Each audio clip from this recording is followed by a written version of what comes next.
In this video, we talk about how to prepare a compressor for a long-term storage.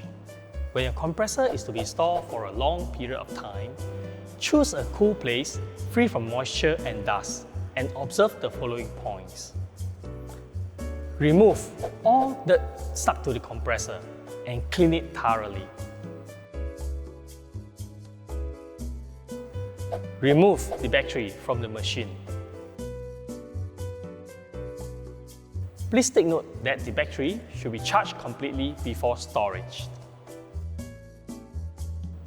Check for any defects. If found, repair the compressor immediately so that it can be used for future operations.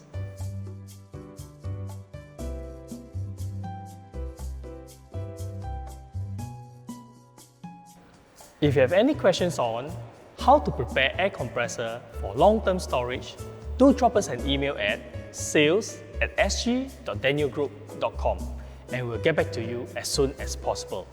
Also, do keep up with the Denyo news and stories for more workplace safety tips and recent happenings. Thank you.